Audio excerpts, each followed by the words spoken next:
Hello everyone and welcome to this evening's PostgradUSA webinar. We are really excited that you could all join us today and we hope you are doing well. This is actually the first of two postgraduate webinars that we have coming up this week in celebration of International Education Week. This one today is going to focus on an overview of the process of applying to study in the US at the postgraduate level. So we'll be touching on choosing a university and program, applying and putting together your application materials, as well as finding funding. And next week's webinar, if you are interested and you still have outstanding questions, or maybe you have some niche circumstances that you'd like to chat with us directly about, will be a drop-in question and answer session. So we'd really encourage you, if that's interesting to you, to register for that as well. We'll also be answering your questions at the end of this session. So if anything does come up that's not quite clear, or you have outstanding questions, we are more than happy to help you out with those. We would ask that you put them in the Q&A box, and we'll be taking those at the end. Just another quick housekeeping piece is that we'll also be recording this evening's webinar, so you will receive a link to the video of this, so don't feel pressure to frantically scribble down everything that comes up on screen, because you'll also be able to refer to what we cover tonight at a later date. Just before we dive in, I guess I will introduce myself. I realise I haven't. So my name is Holly Haig and I am our advising and events manager here at the US-UK Fulbright Commission, as well as being an Education USA advisor. I'm also joined in the background by my colleague Rowena, who's operating the slides, and we're just really excited to have you all here this evening. Great. So Rowena, would you be able to go to the next slide for me, please? Fabulous. So just to kick off, I thought I would spend a little moment talking a bit more about the work that we do at Education USA and at the US-UK Fulbright Commission. So for those of you who don't know, the US-UK Fulbright Commission was established over 70 years ago by a US senator called Senator Fulbright, imaginative name. Senator Fulbright himself studied in the UK, so again, that idea of international exchange. And given that the organisation was set up just after the Second World War, it was seen by Fulbright that the best way to kind of avoid a Third World War from taking place was to really establish intercultural exchange and understanding. And so that is what he aimed to do in setting up the organisation. So we are a non-for-profit, jointly funded by the US and UK governments, to do exactly that, to promote peace and cultural understanding through educational exchange. And so with that in mind, what are the ways in which we do that? The one that is kind of most relevant to this webinar this evening is through our Education USA services. And so this is an advisory service that is part of a global network of advisors. And our aim is to offer free, up-to-date and non-biased information to students in the UK who are interested in heading over to the US to study. And so we're part, as I mentioned, of a global network of around 600 advisors in about 400 centres across the world, helping students from their home country to head over to the US. So if it is your dream to go and study in the US, that is what we're here to help you achieve. And be a resource for you. Next slide, please. So with all of that in mind, we'll kick right in and start us off by thinking, what are some of the main reasons why you might want to study in the US? Next slide. So up on screen, we've got just 5 or 6 of the main reasons why people in the UK might consider studying in the US. By no means is this an exhaustive list, and with Rowena and I's personal experience of studying in the US, we can vouch for that. But just to delve in, so first off, we've got a wide range of choices. So in the US, there are over 1,700 universities offering postgraduate degrees, and that's compared to about 120 here in the UK. So straight away you can see, just by looking at those numbers, that there's a wide variety of institutions on offer, and also a lot of variation amongst different academic departments. So you really can tailor your experience to whatever it is that you'd like to achieve as part of your postgraduate studies in the US, given that wide range of options and choices. Next on the list, we've put internationalizing your CV, especially with a Z, given what we are talking about. So often employers will cite having cross-cultural experience and international understanding as a really attractive quality. And again, it's helpful to have this diversity of experience and to demonstrate, independence through studying abroad. In a similar vein, we've also got this idea of building your global network.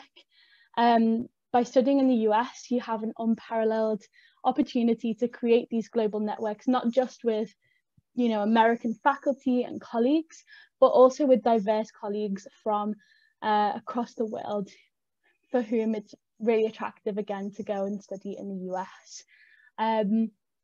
Next on the list, we've put about practical experience. There's often at US institutions many opportunities for hands-on research and to really get involved, whether that's through perhaps an internship or even teaching opportunities as part of your studies. This idea, again, a little bit more abstract, but studying in the US can be a great way to expand your horizons, really broaden your worldview, and even may expand some of those opportunities that are made to you in the future after your studies. And finally, another top reason why British students often consider studying in the US is actually the availability of funding opportunities. This might come as a surprise to some of you because as Rowena will address later on in the presentation, often that is something that people are apprehensive about or have some misconceptions about. But there can be a lot of funding and scholarships available at the postgraduate level, particularly if you're willing to be flexible about where it is you apply. And we'll talk about both of those ideas later on. Next slide, please. Okay, before I talk about a sort of timeline and move into choosing a university, I quickly want to address some key differences between the US and UK styles of doing postgraduate education, which is particularly important as you go into the choosing process. There might be a few things that you find surprising, so it's good to just have this as background knowledge as you embark on this process. The first key difference is often the duration of programs. So typically in the US, you'll see that programs are longer than here in the UK, whereas you might be doing a 2 years long master's program in the US as opposed to a 1 year course here in the UK. And similarly, you're usually looking, if you're doing a PhD, to be doing a program that's somewhere between 4 and 6 years in length. Again, this might vary from program to program and also between departments, but as a general rule, courses are slightly longer in the US. If you are interested in doing a PhD program, something to be aware of is that there's often integrated masters in PhDs, which means that for your first year or two of the program, you will likely be doing coursework. And for those of you who've already done a master's program, this is a time to really hone in on any skills that you might want to use later on in your research, and to just gain more experience. So as I mentioned before, that might be through teaching or doing research as an assistant within the department. Note on that is that integrated master components of PhDs are often not an optional component of the degree, so just something to be aware of as you're researching programs. Similarly, there are no pure research degrees in the US generally, and so programs usually will include coursework when you're looking at postgraduate level programs. Another thing to be aware of, which is super important as you do your research and are putting together those application materials, is that there are no set fees or standard deadlines across US universities. There's a great variety between each university and each department about what these will look like. So it's really important that you have a clear idea of what those look like at the institutions you're interested in. Might be helpful to have a spreadsheet together where you can track those applications as you go, so you don't miss anything important out. Another thing as well, just to flag, is that postgraduate programs are usually organised by the department, and I'll get into this a little bit more later on, but they are organised by the department rather than a specific supervisor. So you don't need to know your supervisor beforehand, especially since more programs are more interdisciplinary, which might mean that you are working with multiple supervisors or with a committee.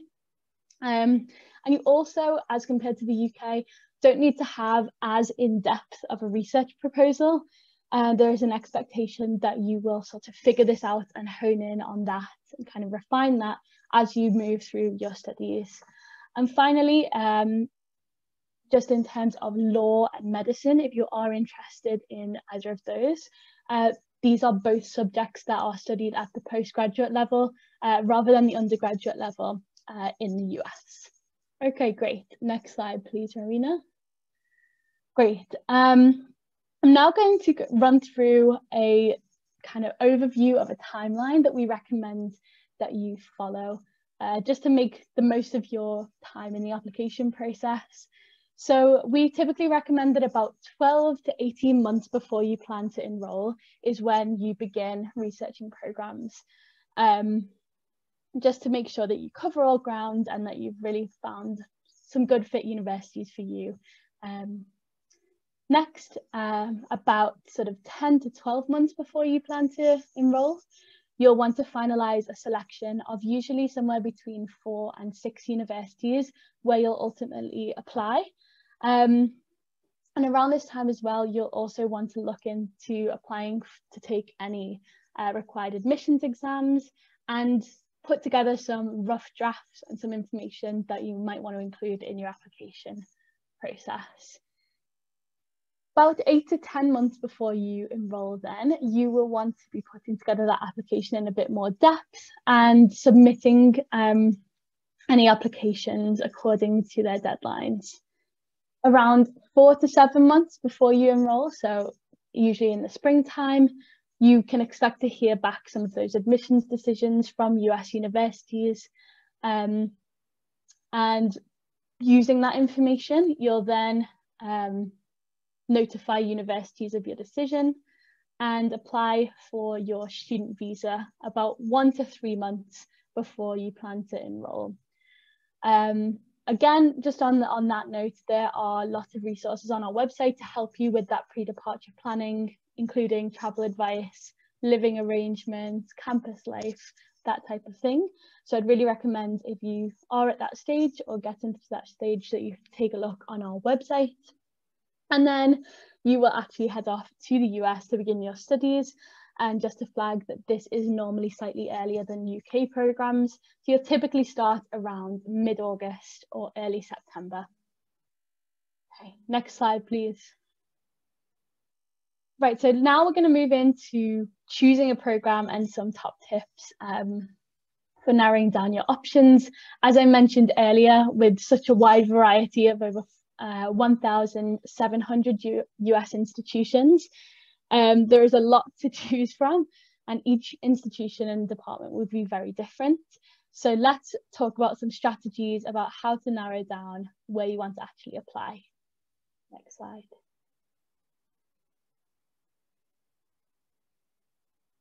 Okay, so we've put up on here about determining your fit. Now, fit is a term that we focus on quite a bit here at Education USA. And what this means is that we want for students to find a program that is really going to be the best fit for their personal, academic, and financial interests. So not just looking at universities that you've heard of straight away, or ones that you've seen mentioned in Legally Blonde or The Social Network, or universities that are the highest ranked. Really kind of taking that time to consider a variety of factors and thinking a little bit beyond just those that you are familiar with, to really find that fit. So obviously there are a lot of different factors that you can consider, but the first step is choosing which ones are most important to you. So we'll go into, on the next slide, a few examples of some of those factors, but just to kind of get the ball rolling and get us thinking, you know, there's lots of factors inside and outside of the classroom that you might factor into this. It might be types of programs and departments, the location of the program, availability of funding, the kind of some of the big ones. You might also then, on a deeper level, want to look at things like what kind of culture you want within your department, whether you want a very close-knit group or one that's maybe a little bit bigger and there's more, you know, more going on. Perhaps you want to have a particular research area or expertise area that's really important to you, and you want that to be represented as part of your program. Perhaps if you are trying to save some money, living in a more rural place might be more cost effective for you than living in an urban place. So just to kind of give you an idea of some of those things to start thinking about. And then what you'll want to do is broadly prioritize what's the most important factor for me, what's the second most important factor, and which ones can I compromise on and be flexible with. Next slide, please. So again, just to kind of dive into these in a little bit more depth, we've got 5 factors here that we've kind of recognized as being important. Again, you probably have your own to add to this, but this might serve as a starting point to help you think about this in some more depth. So we've got types of institutions. So this might be a public or a private university. Perhaps it might be a really big university or a really small university, which might influence the way in which you spend your time as part of it, as being a student there. Just to highlight the difference between a public and a private university. A public university is one that has government funding in the US, and a private university is one that is funded privately, as the name would suggest. This can sometimes influence how the institution is run, and it also might influence things like the availability of funding. So just something to be aware of. Next, you also might want to look at the program type. So at the postgraduate level, this is arguably more important than the institution itself. So really kind of considering your career goals, qualifications, and any concentrations that you might be interested in pursuing within that will really help when you're looking at program type. So do you want to be in a program that's got internship funding? You know, perhaps you want to be in a program where you can get grant writing experience. Things like that are really what you want to consider when looking at different types of program. Also might want to look at the academic department. As I mentioned previously, this is a really important part of postgraduate education in the US. And there can be, you know, dramatic variances in what academic departments look like from program to program and university to university. They can really differ in things like the areas of faculty expertise, any elective courses or concentrations, because these will all be determined by the department. You know, the size and atmosphere, as I mentioned before, whether they're more tightly focused on the topic of study or whether they're more interdisciplinary and work with other departments. And again, things like opportunities for teaching and research, things like conference attendance, whether that might be funded, and internship opportunities as well. These are all going to vary according to the academic department. So it's really essential that you're putting in that time to research the department so that you find your academic home and your academic fit. And again, note on this is that the academic department will generally handle admissions, design course structure for students, and also monitor students' progression through the program. So again, really integral part of the US postgraduate experience. It's important that you find one that works well for you. We've also put up here location. As I'm sure many of you know, the US is a huge country spanning 6 different geographic zones. And so there's going to be wide variances in things like climate, access to transportation opportunities, whether you want to be in a more urban or suburban or rural setting. And again, that links into that size of the university and department too. Another thing to highlight is that different extracurricular activities and opportunities might be offered based on location. So perhaps if you want to be skiing in your free time, you might head to somewhere like Vermont or Colorado. Whereas if you want to, learn more about politics, perhaps Washington, D.C. is a really good place to be based. And again, that kind of links into this idea of that there are certain sort of centers of excellence specializing in different areas in different cities. So oftentimes, finance and things like that is linked with New York. You might have more of a medical scene going on in Boston. And as I said, politics in Washington, D.C. So again, that might factor in to your fit. And then finally, I've also put about finances up here. Rowena will talk a little bit more in depth about funding later on in the webinar. But if funding is important to you, I can't stress this enough, but this needs to be part of your choosing process right from the beginning of choosing a university. Oftentimes funding is allocated, especially from universities, alongside the admissions process and the application process. So you don't only want to just kind of consider funding after you've submitted your application, because it may well be too late at that point. We don't want for you to be disappointed later down the line. So if finances are important and making US study a possibility for you, it is important that you are considering it from the get-go. Great. Okay, next slide, please. Fab. So with all that in mind, and so many different factors to consider, how might you go about narrowing down those options? So one thing that I want to flag here is that on our website, we actually have a whole sort of subsection of our postgraduate guide dedicated to choosing a university.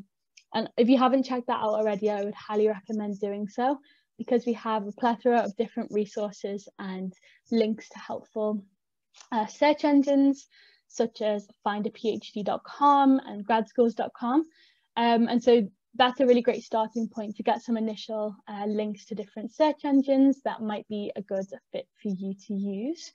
And then beyond this, I'd also recommend that a couple of great places to start in narrowing down your options might be to talk to previous professors, perhaps from your undergraduate degree or your master's degree, and as well as your colleagues from those programs, to see whether they've got any advice or opinions on schools that could be a good fit for you.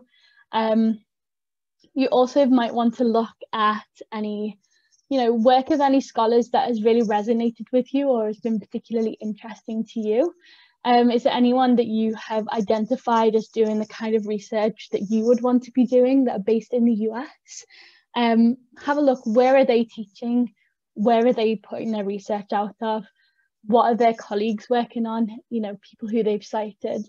That might just be a really great starting point to kind of pinpoint where where that research is coming out of and where might be a good fit for your interests.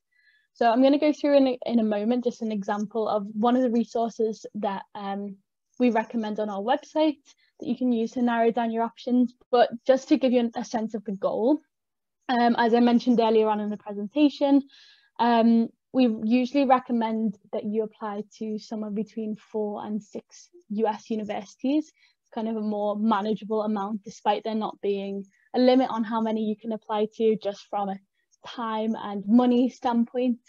4 to 6 is kind of manageable. But before that, in this kind of narrowing down your options process, we recommend that you get that number down to about 10 institutions that you would be happy to apply to before narrowing down further to the ones that you'll actually apply to. Okay, next slide, please. So up on screen, we've just got a screenshot from one of the search engine tools that we recommend on our website. And of course, there are several, but Peterson's is one that is particularly helpful in deciding and ranking what factors are important to you in choosing a university. So links into that idea of fit that we were talking about earlier. So by answering a series of questions, the website will essentially create a list of programs that you might be interested in, as well as links to their website. So just as an example, we'll use this tool to look at some graduate level schools and programs in a particular field. And in this case, we've put in anthropology. Next slide. So as you can see, the search engine has pulled up loads of different results, and you can see that it lists whether the school is public or private and its location. It also gives you an idea of the size of the institution, as well as some idea of the level of competitiveness in admission. Of course, can be seen as quite subjective, but is also comparative to the other institutions, which might just give you a bit of a sense. And you can also see on the right-hand side that you can request more information directly from the university, and it takes you through to a sort of profile of each. On the left-hand side, you can also see that you can go in and actually filter down further. So you can add in things like tuition fees at the particular university, things like GRE scores, competitiveness, to really filter that list down even further to find a good fit university. Next slide, please. Okay, great. So once you've got your choice of about 10 universities of interest, you're going to go in and research them further on the university website. And as well, you might choose to reach out to them directly, perhaps a member of the department, or even a current grad student at the university.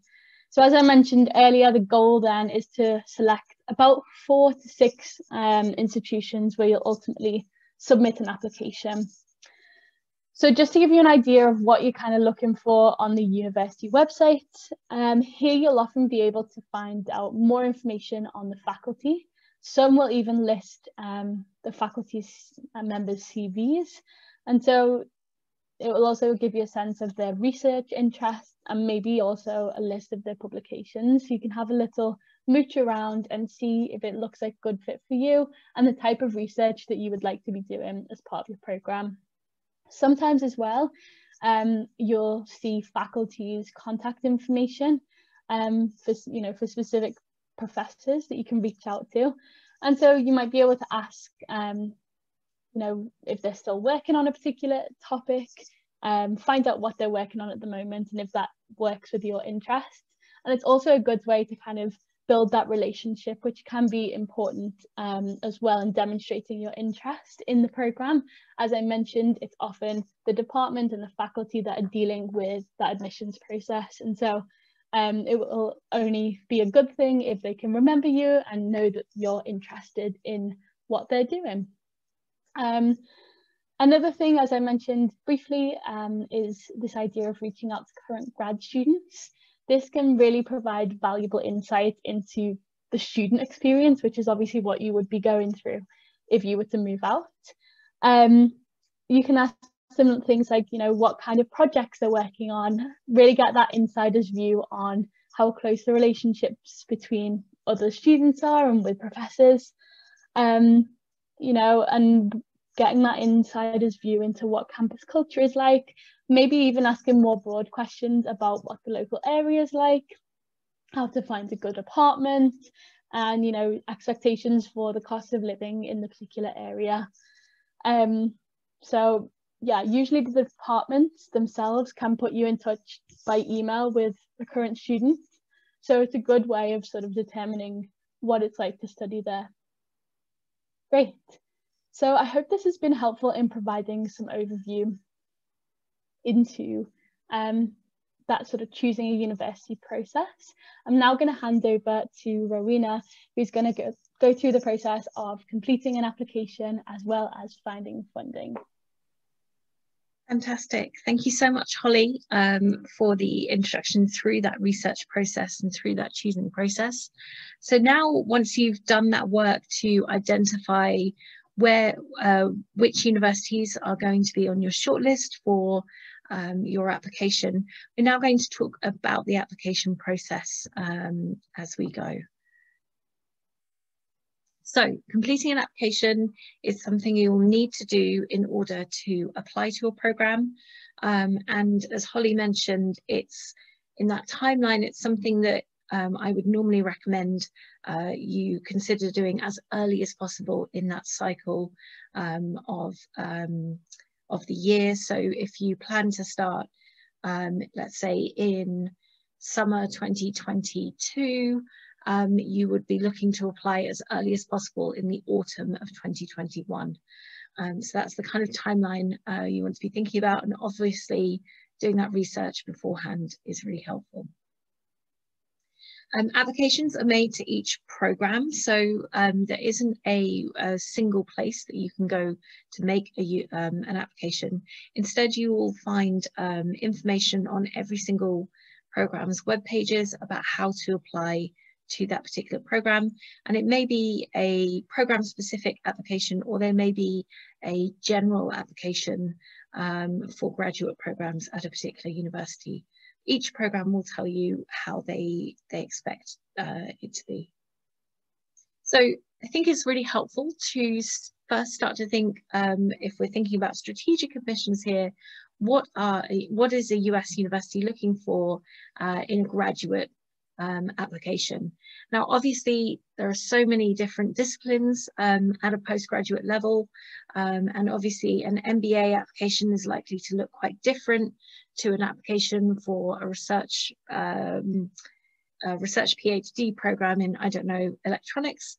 But there are some broad things that US universities are looking for in their admission to their graduate programs. So we've just outlined these out here. A US university wants to know about your academic career so far. So they'll want to know about your high school grades. So if you're in the UK, that'll either be your Highers and Advanced Highers if you're in Scotland, or your A-levels or IB if you're in the rest of the UK. And then they'll also want to know about your undergraduate degree. So they'll want to know what you studied, where you studied it, and also get a hold of a transcript, which is we'll talk about in a little bit. But they'll want to know what have you studied, what have you researched, what was your dissertation on, and then if you've taken any master's programs, for example, they'll want to know about those too. And they're looking to assess somebody's intellectual capacity, academic abilities, and what you're going to be contributing to the academic program at the university. Then they're also going to want to know about something called your academic fit. Academic fit, each university in the US has a very different personality. I'd argue that often US universities are far more different from each other than UK universities are here. So you'll find that different universities and different programs, even within universities, will have a very distinct flavour. And you will want to be assessing and showcasing that you fit into that academic program in your case for admission, basically. So perhaps a program has a lot of you know, kind of a lot of writing involved and a lot of kind of very research heavy side of things, where you might find other programs really put emphasis on the kind of practical nature and inbuilt internships and kind of group work projects and things. Being able to show that your skills and abilities align with that academic fit of that particular university is going to be really important in applying to that university. They're also going to want to know that you have undertaken relevant preparation. So that could obviously be in terms of academics, but it's also in terms of making sure that you are understanding what the program at that particular university is all about, and that you are you have set yourself up to be prepared. So that might be taking any admissions exams or undertaking any assessments that they might be asking of you. And then finally, US universities are also interested to know in your extracurricular involvement, whether that's kind of general things that you might be doing with your life, perhaps playing sports or music or something like that, right the way through to perhaps niche interests that you might have, either related to your work or not. US universities are interested in that whole person aspect, and they know that graduate students are likely to become colleagues of the team at that university, and so they want to know what kind of person can be joining the team. So that does come into the admissions process as well. So what goes into an application? So you'll find these are commonly found in many applications for graduate programs at US universities. It does differ program to program, so I always recommend making sure that you check carefully what the specific program or programs you're looking at require from you. But broadly, they often tend to ask for the following things. There'll be an application form. Normally that will be digital, although not always. And so it will contain biographical information about you, about your career, either working career or academic career, your education. It will also include information about you know, you're interested in the program and things like that. So there'll be an application form as part of the program of your application. Many universities will also ask for what they call a resume, but here in the UK we would know as a CV. And this it's a kind of standard, often a standard requirement, but obviously if you're looking at an MBA program or an an LLM program, or some other professional program, you may find that the resume has more weight and emphasis in the admissions process. Many US universities for graduate programs may ask for admissions exams. We're going to talk about those in a minute, but just know that if a program that you're looking at does require scores, you will need to have them ready for your application as well. You'll find that universities also will be requiring a transcript. A transcript is essentially a listing of your both your overall degree or degrees that you've done so far, and then a breakdown of the individual results for each module that you would have taken if you've attended a UK university. Transcripts can normally be provided by your undergraduate degree university, or if you've taken a master's program by your master's degree program, and you can normally find that information on a UK university website about how to procure those from your UK university. We'll also have a personal statement which will indicate your interest in the program and perhaps in your research area or the particular discipline that you're looking at going into, if it's a taught master's program. This personal statement, I just encourage you to have a look around and not to be too British. This is a place where you can talk perhaps about your passion for your chosen program or your chosen discipline. Perhaps make the connections about your journey to get to this point. It's not uncommon for American students who are writing such a personal statement to express their passion and their understanding almost through kind of storytelling about how they've arrived at this point. The key thing, however you address this personal statement, is to not be too modest. Do not be too British about it. Make sure that you are being upfront about your achievements and your interest in your subject discipline from the get-go. You'll also be required to include 2 to 3 recommendation letters. These are normally submitted by your recommenders directly to the university, and you'll find that that's often from perhaps somebody who taught you during your undergraduate degree, or perhaps a master's degree or something like that. And then if you're obviously in the workplace and looking at something like an MBA program, it could be your line manager, or perhaps a mentor in the workplace as well.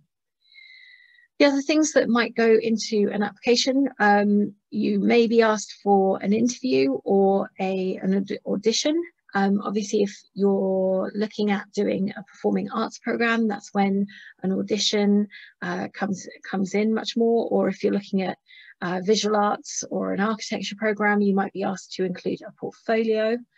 And then an interview, it's especially common in things like MBA programs, but can be asked by any graduate program. Not all the universities will require these things.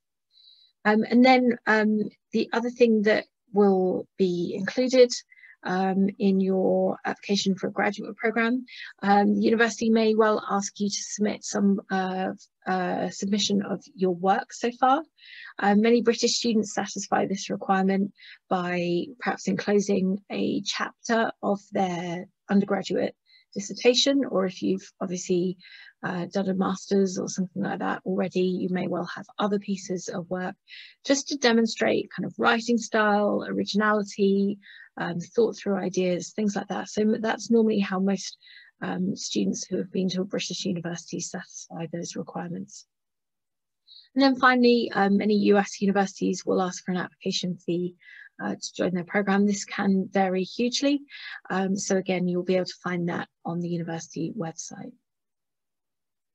Okay, so just thinking about your academic profile, what goes in there? So obviously we're going to be thinking about the grades or degree classification that you have received so far. So these are definitely things that the university will be weighing up. So in your transcript will be those module marks, it will be your overall degree result, perhaps your A-levels or higher as well, and starting to think about you know, this kind of academic picture, intellectual picture of you in their weighing up process as they select students for their program.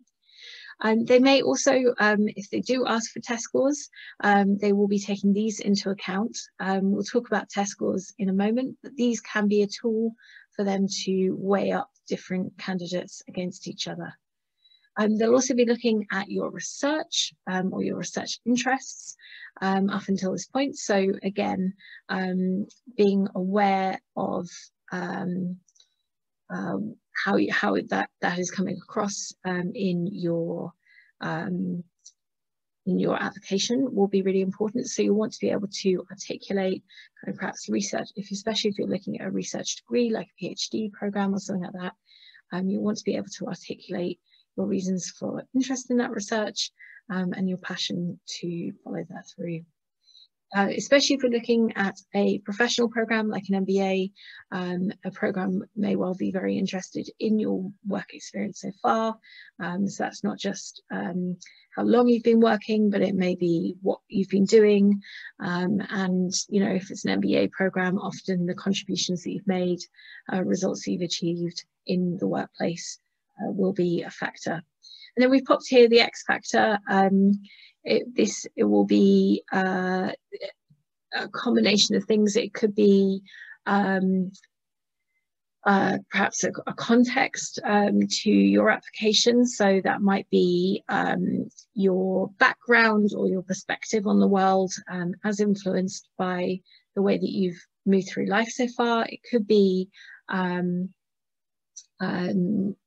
around you know, the originality of your application. It could be around something like the fact that perhaps this university has very few British applicants, and that may make you stand out in this academic talent pool. Okay, so just talking a little bit about admissions tests. So US universities, some US universities will require candidates to sit for what's called a standardized test or admissions exam to apply to their university. So the first thing you want to do is really make sure that any programs you're looking at to find out if they actually do require these exams. If they do not require these exams, I would strongly suggest do not go through the heartache of taking them and submitting them. But it's not uncommon for graduate programs in the US, or postgraduate programs in the US, as we would call them, to ask for standardized tests. And so the most common graduate test is called the GRE. and this is the kind of general exam that many programs will ask for. What you will find is that there are some specialized tests also in addition. So the GMAT, if you're looking at an application to a business school, the GMAT is the standard business education test. You could, if you're looking at in the medical field, it would be the MCAT. If you are looking to enter a JD program or something like that, then you would be looking at the LSAT. So there are different types of tests, so it's also really important to kind of get clear what tests you need to take, and if you need to take those tests as well. And these are tools that allow a university to assess different candidates against each other using a common criteria or common method. The standardized tests cover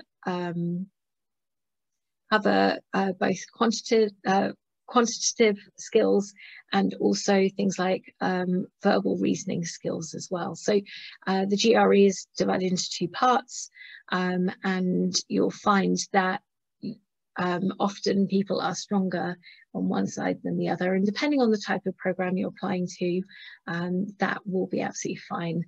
So for someone who is perhaps looking at the arts and humanities, the expectation around the kind of math needed will be lower than perhaps somebody who's looking at a science-based program or economics-based program or something like that.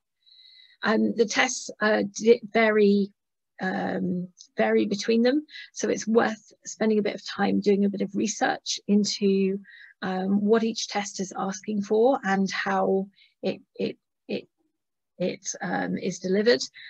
So for example, the GMAT will change the types of questions it gives on the performance of the test taker so far. So if you start to get lots of questions wrong, then it starts to give you easier questions, but obviously then it becomes a lot more difficult to get those higher scores.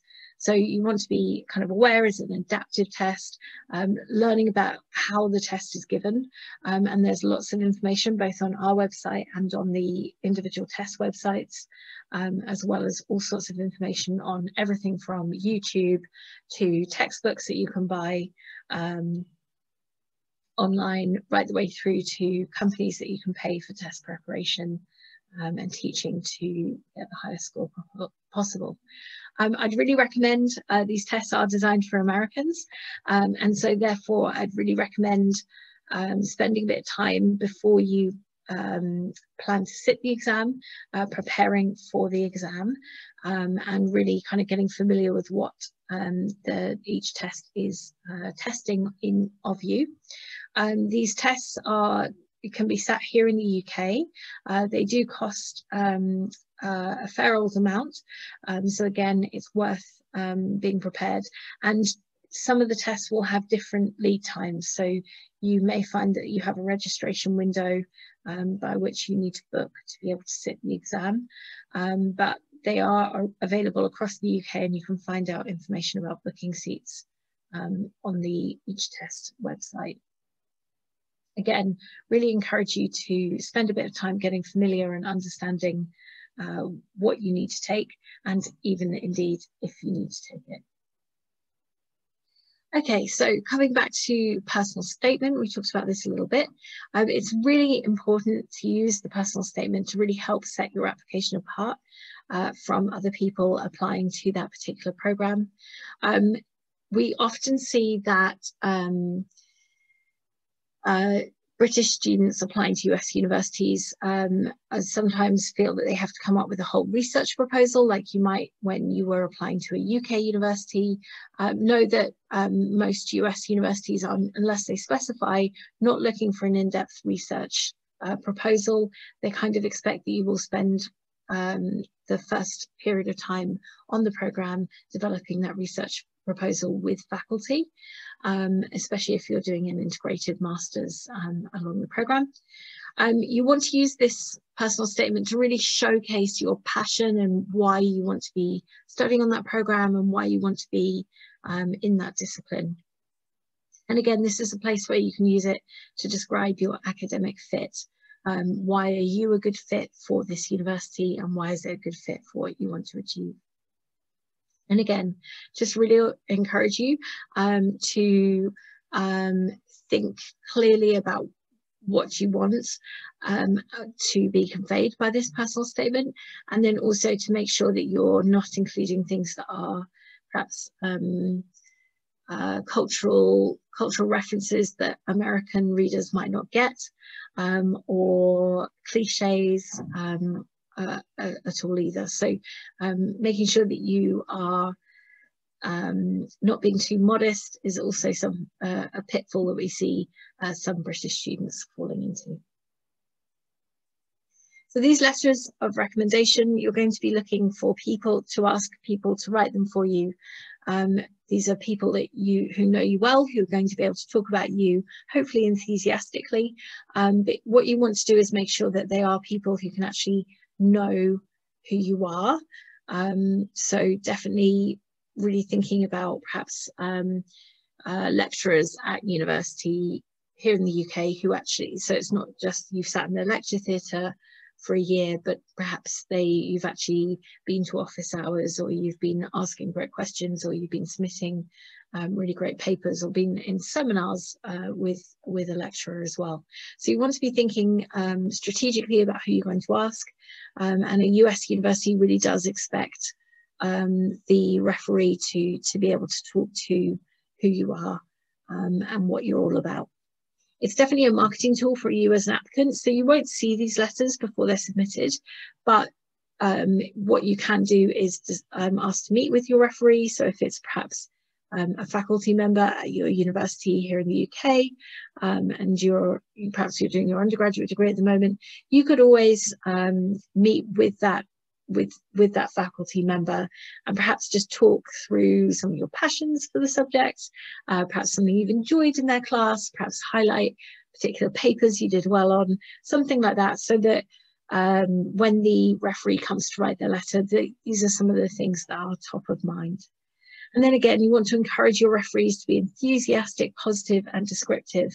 The more that they can show that they know who you are, and can talk to your skills and abilities, the better, just because it will really help your graduate school application. Okay, so that's kind of covering the basics and nuts and bolts of submitting an application. Just to reassure you that lots of universities will have lots of information on their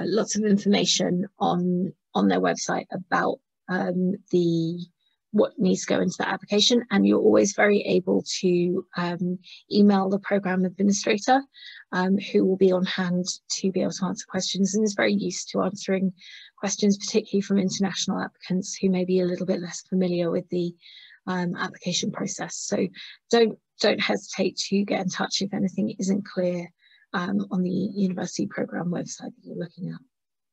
Okay, so we're now going to move into a section about funding your studies, and this is an area we'll get a lot of questions about, and hopefully we will give you some suggestions and ideas about how to go ahead with funding US graduate school.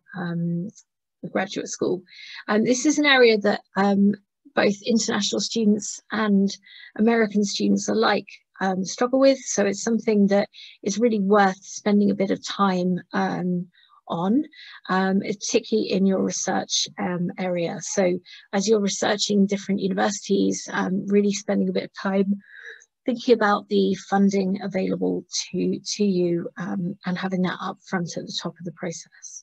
So what you'll find is that each program you're looking at will have pages about funding. It might be specific to that particular program, or it might be instead available on a kind of more general graduate school funding page for that university, but it's really worth spending a bit of time to have a read through, to have a look for opportunities, and to identify any opportunities coming up. So what do I mean by opportunities? That could be fellowships or assistantships. It could be, you know, sometimes some of the kind of policies or other funding pots that may be available to students, or any other expectations about how students fund their studies at their particular university. So again, spending that time on the website, identifying what's as part of that research and identifying opportunities is time well spent. Okay, so what are the sources of funding that you might be looking for? So the first thing to say is that US universities do expect students and perhaps even their families to contribute to the education process. By and large, I'm sure many people have heard that US students and US families will start college funds from very early on. For an American, as a cultural stereotype, there is often no better use for funding than spending it on education to further oneself. So be aware that US universities will expect personal contributions to a greater or lesser extent, and that's not an uncommon expectation. So many British students beyond that will find really great sources of funding coming from the actual US universities themselves. So this is money that that universities are putting towards making sure that they have the best students on their programs, and that they are enabling talent, regardless of the ability of someone to pay. Different universities will have different amounts available, but what you're looking for in terms of the language is language around something called fellowships or scholarships. This is free gift money that will not need to be repaid, and so you'll find often references to that. Maybe those fellowships or scholarships have specific amounts attached to them. Maybe they are smaller or larger, and maybe they have specific criteria or specific application deadlines attached to them as well. So you may find that you meet criteria, or you may need to be aware that fellowships, perhaps, if you want to be considered for a fellowship for that program, you need to be applying by a certain date or deadline. That's what those are. And then on top of that, you'll often find US universities for graduate programs will offer something called assistantships. Assistantships are a form of funding that is given in return for a graduate student to support some kind of activity at the university. So that could be an assistantship helping a professor, perhaps in a lab or with a research project, or it could be by leading a section for an undergraduate class in your discipline, or it could be helping grade undergraduate students' papers. All of these would form assistantships, and assistantships will differ university to university. Some universities will offer assistantships that will mean that some or all of the tuition is waived, and some even offer stipends as well. So Holly and I have a colleague called Kirsty who studied American Studies at the University of Wyoming, and she went over on both a fellowship and also an assistantship, and was able to secure her master's program entirely free, walk out debt free from completing that program through using fellowships, scholarships and assistantships. They're definitely an option available. If they're not very obvious from the web pages, do again feel free to email the administrators of the program. They may be able to give you a bit more information about how it works. And do check around, not just on the program. You may find that there are some fellowships or assistantships available more generally at the graduate school level as well. And then you also want to be thinking about external funding bodies. These are charities, foundations, companies, organisations that give funding that are external to the university but give funding to postgraduate students. So definitely having a look for those. We've got lots of links on our website to all sorts of kind of search engines where you can find those. Many of them are relatively small, so you might find that you might not be able to cover the whole cost, but they can definitely help in terms of covering things like cost of flights to the US and so on. And sometimes they'll have really niche criteria, so sometimes they might be linked to you know, particular interest, academic interest that you have, but sometimes they're also linked to personal characteristics. So perhaps you know, an assistantship, sorry, a fellowship that is linked to women in STEM, for example, could be the kind of example. And we'll talk a little bit more about these in a moment, an example of the kind of external funding bodies that might be available. And then finally, just to touch on loans. As here in the UK, student debt is a big hot topic. And so just to be aware that the kind of postgraduate loans here in the UK from the UK government aren't able to go across the pond to the US, so you can't use those, and you're not necessarily going to qualify for American government student loans. So if you're looking at loans, you'll either be looking at kind of commercial loans here in the UK to cover the cost of studies, or you'll be looking at commercial loans in the United States. I just always encourage everyone to be very careful if you're taking out loans, to understand the terms that you're taking it out on and the expectations about how they're repaid, and definitely just making sure that you've exhausted all other options before getting into a place where you are looking at taking on student debt. Okay, so what are some of the funding strategies that you can think about? So as you're thinking about where to study in the US and doing that research process, funding can be a really helpful, this is a really helpful way to think through this question. So just like if you were to study at Lancaster University here in the UK and live in Lancaster, it's likely to be a lower cost of living than if you were to live in central London and attend, I don't know, say LSE or something. So too you'll find that the cost to study and live in the middle of Manhattan is going to be considerably more than if you're looking at, say, a university like Michigan State University in the state of Michigan, which has one of the lowest cost of living in the US. So you can help yourself in terms of funding by adjusting where you're studying and looking for some of those lower cost of living areas of the US. And it can vary both state to state, but also even within state, county to county, and you can make a dramatic change in the cost of living based on where the college or university that you're looking at is. You can also start to look for lower tuition. So some programs will be more expensive than others. And so if you are looking for funding, it may be that you can seek out lower priced programs. And then also you can think about finding that university funding. So assistantships and fellowships, what's available at the programs. It's just worth noting that sometimes the lower tuition programs may also have less university funding available, especially for international students. So you may find that state universities, for example, have lower tuition costs, but actually they may not have as many fellowships or as big of fellowships available as perhaps some of the private universities, which are charging higher tuition. So just kind of keeping your options open, having a look and taking that research is really helpful. Okay, so I'm going to give you an example here of this process. So if you're looking at a university like Boston University for a graduate degree in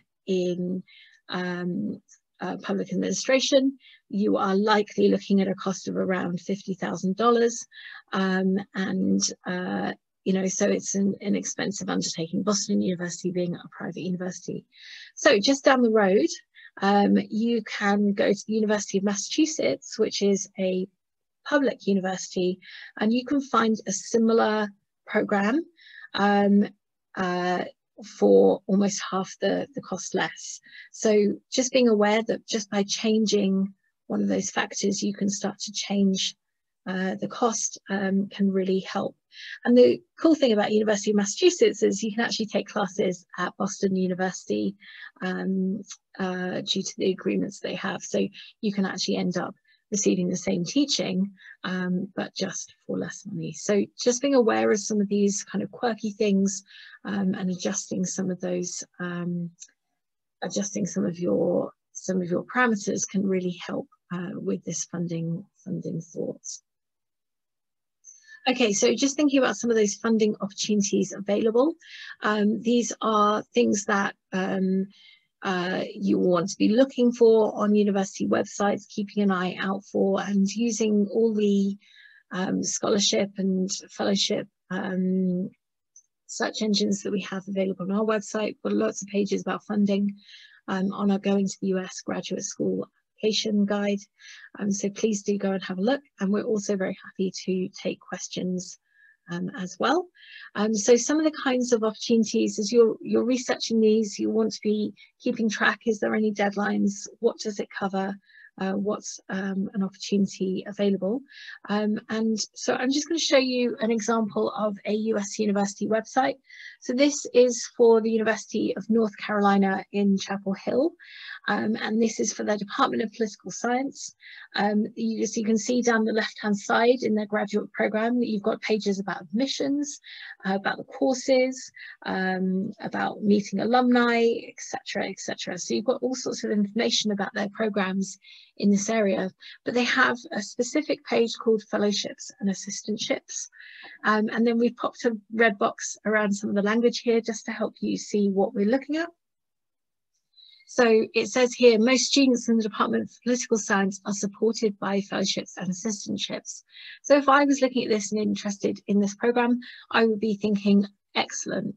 There's a really clear signal straight away that most students, which means that looks like there's plenty of funding available in this department, are supported by assistantships. So you can then see that it gives a bit of information about service duties and the kind of conditions there. So 10 to 15 hours a week throughout a 9-month academic year. And you can see some of those duties that they list there to qualify for a fellowship or an assistantship. So again, those are available, and presumably there'll be more information about those on the program web pages.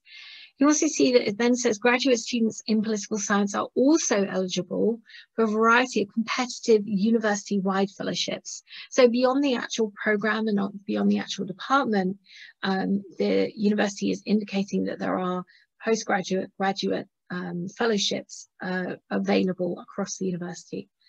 And you can see here, it then says these fellowships and scholarships do not normally require a service commitment. So essentially they are gift money. For more information, please go and visit the website at. So you want to be able to make sure that you're both taking the information on this page, but also following up on the hunt, making sure that you're going to linked pages like this. So you can see there some of those ways that you can be finding that university funding. And then you can see that there's another paragraph. It actually mentions the Fulbright program, which is an example of an external funding body, and we'll come back to that in a moment. But you can see here that they have recognised that this is a funding option, and you may well find that universities are also signposting other external funding bodies that students are routinely successful with as well. And then you can see at the bottom, they've said it's worth noting that Chapel Hill is a highly livable college town with a low cost of living. So again, it's the university is giving you a signpost that costs of living is going to be reasonable. And so they're also noting here that the financial support goes further at UNC than many peer institutions. So that's the kind of language or the kind of page you're looking for on a US university website about fellowships and assistantships. So that's that. I also just want to flag that we talked a little bit about this idea of external funding. I'm just going to flag here the Fulbright Awards. The Fulbright program, it's an example of an external funding body, i.e. it's not awarded by the university, but it's awarded by a separate organisation for funding study, US study. So for here in the UK, if you are a UK citizen, you will find that you could have a look at the US-UK Fulbright Commission. This is where Holly and I work for our Fulbright Awards, and have a look at whether you might be a good fit for one of those awards. And the thing about Fulbright Awards is it's not just about the funding itself; it's also about the wider program and the expectations and criteria that the Fulbright program is looking for. So some of those things around civic engagement, compassionate leadership, and commitment to kind of equality and diversity. All of these things are hallmarks of a Fulbright program. So beyond just funding, are there other additional things that are helpful? What you might find if you're having a look at the Fulbright program, there are some awards that are for master's and PhD study at any university, any program, any university in the United States, whereas there are other awards that are incredibly generous but might be tied to a particular university or into a particular discipline. So, you know, a particular award around journalism, or a particular Fulbright Award that is for any PhD program at the University of South Florida, for example.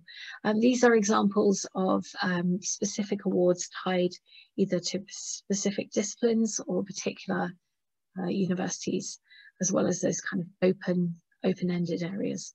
So Fulbright Awards, an amazing opportunity. Please do go and have a look at the Fulbright Awards web pages, and our colleagues in the Fulbright Awards team do huge amounts around webinars and all sorts of other interesting things to learn more about that process.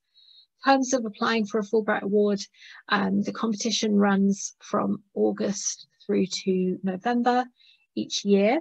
So we've just closed the Fulbright Awards for this year.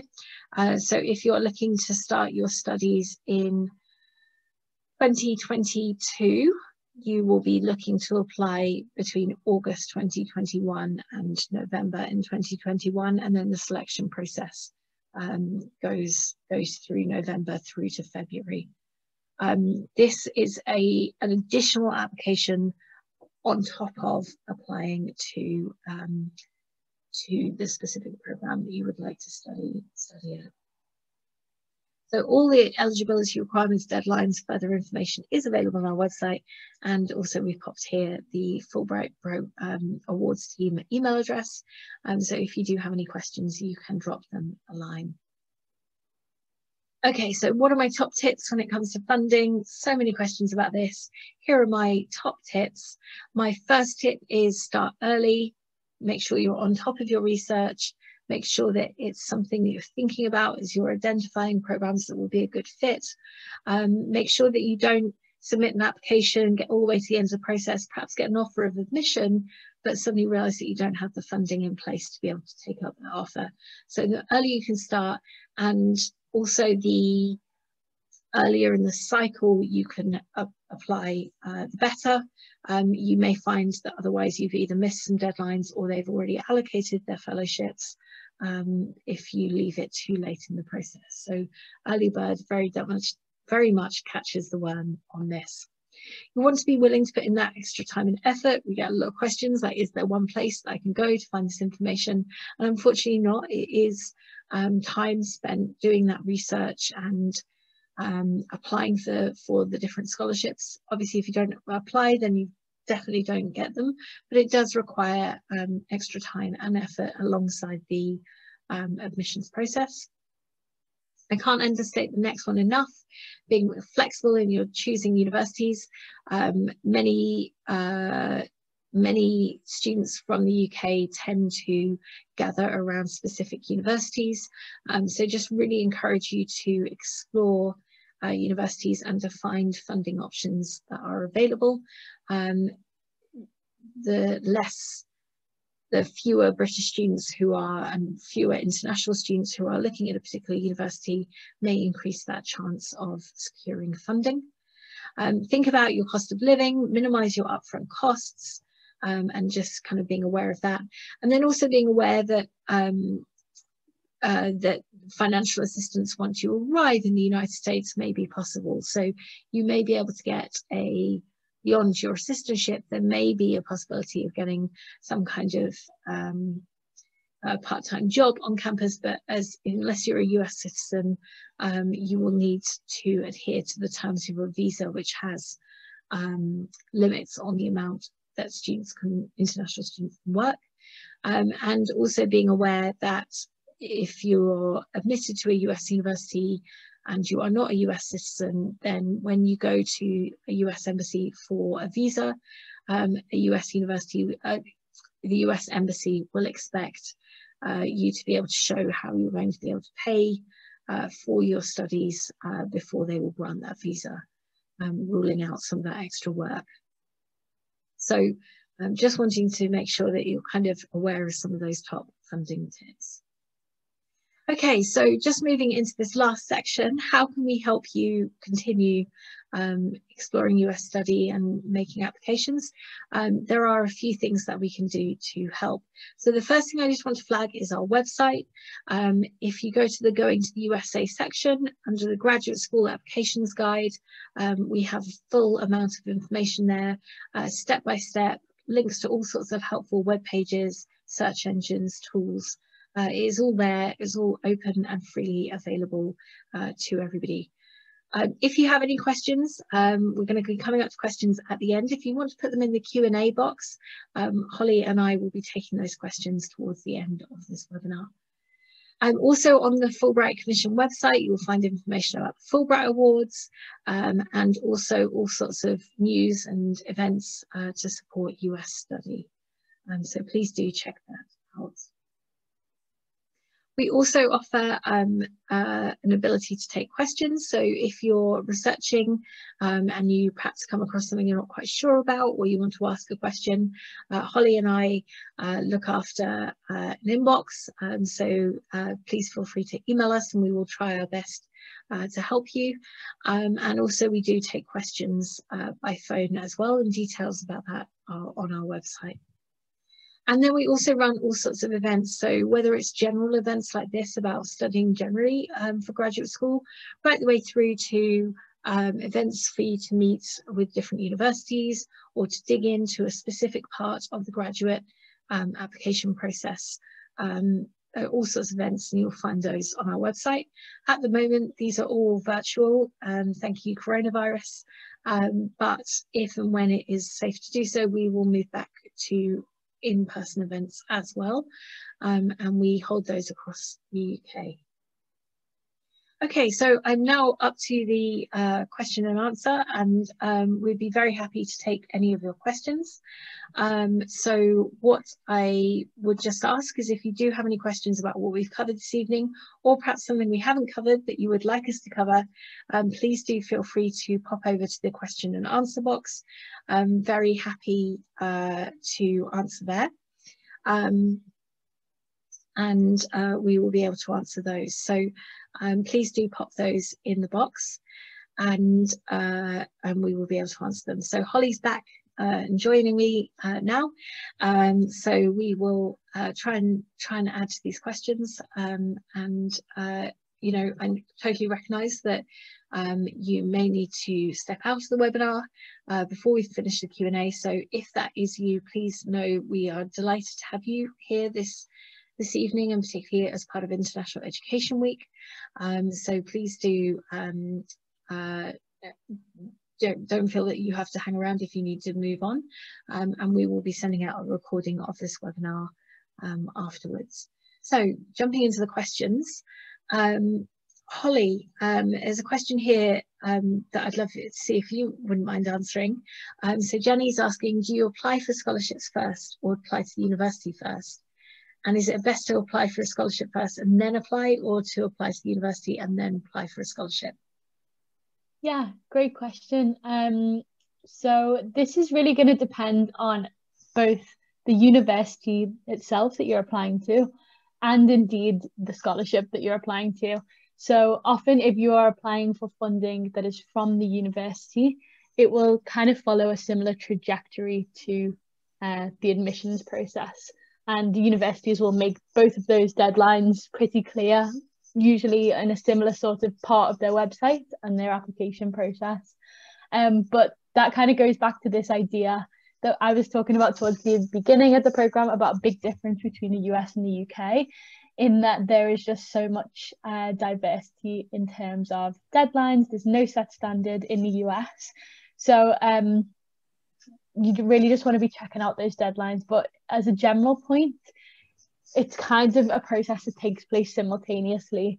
It's not that you wait for your offer of admission and then apply for funding. That's a no-go. That's not the way to do things. You want to be thinking about funding as you apply and as you research universities, if funding is important to make your studies feasible. Fantastic. Thank you so much, Holly. So we had another question from Jonathan. So he's asking roughly how many students are able to secure a fully funded postgraduate program like your colleague. I'm happy to have a stab at answering this question. I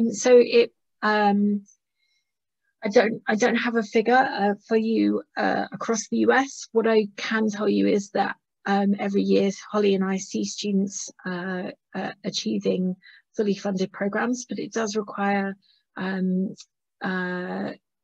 you to be kind of strategic and open-minded. So our colleague Kirsty chose the University of Wyoming, not just because of its academic reputation in the area that she wanted to study, but because of the funding available. And that was a really important factor in her decision. Not as many British students choose to go to study at the University of Wyoming, and so that is also a factor, whereas you'll find that many British students often focus on the same few universities, and therefore it just naturally gets more competitive.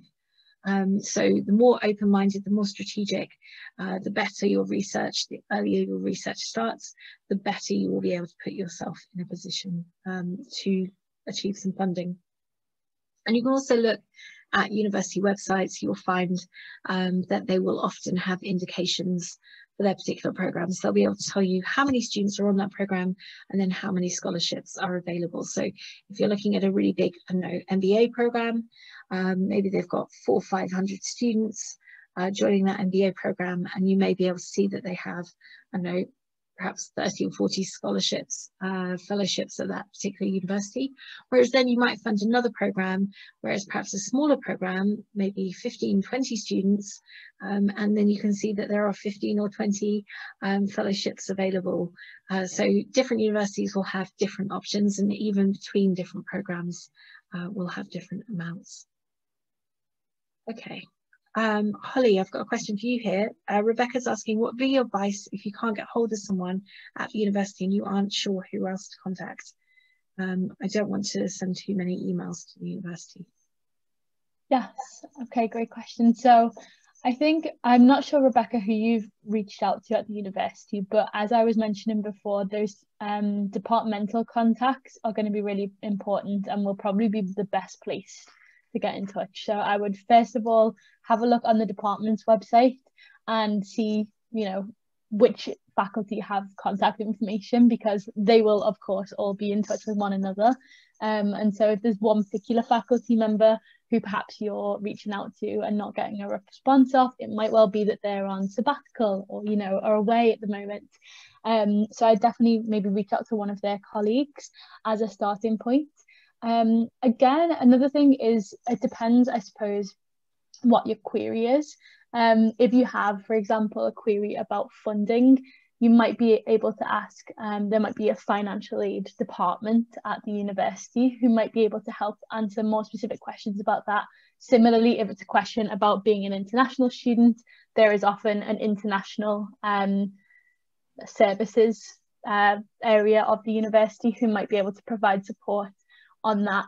But then, for example, if you've got questions about being a student, they might also have an area on the department's page where you can get in touch with a current graduate student. So those are some of the avenues you could explore depending on what your query is. And I hope that helps you to get a little bit more clarity. But what I would say as well is there's no such thing as too many bothersome emails. If you're interested, it's going to come across if you're emailing, and hang on in there, you will get a response at some point. Know that faculty are usually quite busy people with a lot of demands coming at them from different angles, and they will be in touch eventually. It might just take a little while. Yeah. And also just remembering that both faculty but also program administrators, who are often that interface, just like everybody in the world at the moment is having to work around coronavirus. You may find that just university operations are just having to work through that, and particularly in the US, where there are many different responses to COVID-19, depending on where you are in the US and what state rules are. So just to put that in there. Okay, so really great question here. How do universities treat deferral cases? So if you're interested in an MBA and want to start in 2023, is it better to wait and apply in 2022 for that year? So really great question. Generally, you should, US universities will be expecting you to apply in the year before you plan to join their program. So if you're looking to start in 2023, then yes, applying in the 2022 cycle. It's far less common for this idea of like deferrals like we might have here. It's not unheard of, and obviously if you have a medical or family or something like that reason for having to delay the admission to the program, then that's something that can be considered. But you may find that the university suggests that you reapply the following year rather than deferring your place. And particularly if there's funding involved and they've allocated funding, they may look to allocate that funding to another student to join that year and then ask you to reapply for that funding in the following year. So hopefully that helps. Definitely my general advice would always be wherever possible to apply in the year before you plan to enroll. Okay, okay, let's have a little look. So, good questions. Holly, do you have any questions that you would like to answer from this list? Or I'm happy to jump in if you want me to get started on one, and perhaps you could have a look for some others. Yeah, go for it. Perfect. Okay, so another question that is here is a question about families and accompanying a student. If you have a family and family members accompanying you to study in the United States. Again, this will depend on your particular family arrangement and also the program that you're applying to and the particular visa that university will award. Generally, there is indeed, if you are admitted to a program and are put forward for a student visa, there is a visa category that will that a spouse or dependents, children and so on will be able to qualify for and be able to accompany you to the United States. Just worth noting that that the expectation will be on you to cover the kind of cost for both the visa process and also the living costs for your family, and you'll want to look quite carefully into things like whether your spouse can work, for example. So there's normally some fairly strict rules, and it's often common that a spouse of a student will not be able to take paid employment. You can find information all about this on the US Embassy website here in London. So if you type US Embassy London, they've got some really helpful web pages in that their consular team have written all about the visa process and also all the rules around bringing a family on a student visa to the US. So I hope that helps answer that one. Holly, over to you. Great. So we have another question about scholarship awards and applying for your US student visa, whether kind of what the embassy expectation will be in order to grant that visa. So if you are awarded a scholarship, whether that's from a university or from an external funding body, you will essentially receive some sort of confirmation of that in writing from that body, whether it's a university or otherwise, which you'll take along with you to your embassy appointment. And so that will serve as kind of proof of your the funding or money that will be available to you upon starting your studies. And so using that information, the officer at the embassy will be able to evaluate your case for you.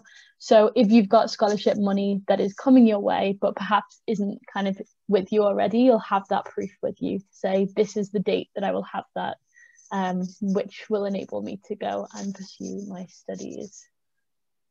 Rowena, we have another question about specifically for PhD programs related to funding.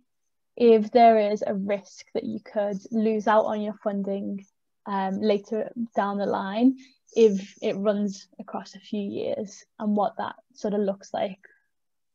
Yeah, so that's a great question. I would, with something so specific, what a university wants to do is, if they've invested in you, as a general rule, if they've invested in you, then they will want to, you know, see that investment through and see you complete your PhD, complete your research, and hopefully contribute back to the university community. But obviously funding, depending on what the funding is and how it's been allocated, could be linked to perhaps a particular research grant or a particular funding mechanisms. So I would definitely encourage you, Rebecca, to address that question to particular programs. The administrators of those programs will be able to kind of clarify that, just because it can really differ university to university and even program to program. So it's definitely something that you can be asking and understanding a little bit more about. But as a general rule, if they've allocated funding, then universities tend to want to see people finish up their programs and kind of graduate. So that would be my general answer. I would just add to that as well is definitely that's the case for universities, but if you are receiving external funding body funding, to just be super vigilant about what that cost covers. For example, for the Fulbright Awards, our All Disciplines Award is our most popular award because it can be used at any US university for any field. However, it aims to cover the first year of study, and so it's important that you are on the lookout then for alternative methods to fund the rest of your study, if that's something that's important. Yeah. Or understanding whatever regulations might be attached to the funding. So if it's, for example, a fellowship, which comes with a requirement for, you know, assisting for a certain number of hours, that you're keeping up with that that requirement in order to secure your funding further forward. Okay, and then finally, do academic institutions allow for academic offers to be deferred if the applicant wishes to apply again for scholarships or build up funds? It will depend on the institution. As a general rule, actually no, it will entirely depend on the institution.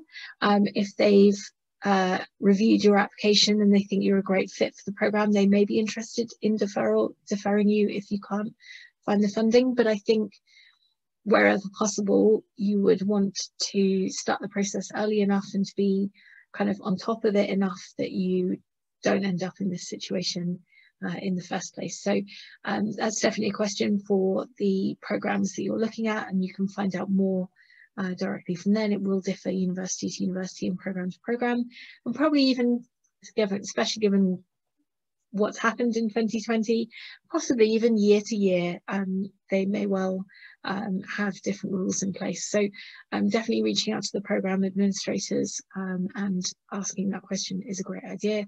It's absolutely a great question to be asking of those specific programmes. Okay, fantastic. So we are, one final question. I'm going to take this last question and then we're going to wrap up and just finish up there. Final question about PhD in forensic or criminal psychology. What are the most well-known universities in this field? I'd really encourage heading back into, and when we send out the recording of this, to have a look at the recording where Holly was talking about researching US universities and perhaps using some of the search engines that we link to on our website. You can start to identify programs. You can also have a look at areas of research excellence. If you are connected into the kind of forensic or criminal psychology world, you know, if you're perhaps doing a degree here in the UK first, perhaps asking lecturers that you work with now about perhaps areas of universities that they can recommend that are top in their field. Or you could look at even looking at faculty and whether they have links with other faculty and other universities in the United States. So really using those tools that we've talked about in finding US universities to help that research process. So that would be my top tip, to use the networks and the expertise that you might have already access to, or to start to have a look at some of the resources online, search engines and so on, to be able to find programs that will be a good fit for you. So with that, I'm going to wrap up the webinar. Thank you so much for joining us, everybody. And as Holly said, we will be doing a Q&A next week. So if you would like to come along to that, you can register for that on our website. We are holding all sorts of events regularly, so please do make the most of signing up for those events and all the resources on our website. And please do get in touch if there's anything that we can do to help. So thank you so much. Have a great night. We're going to finish up here, but hopefully we will see you soon, and good luck with your journey to exploring US study. Thanks so much. Good night. Bye, everyone.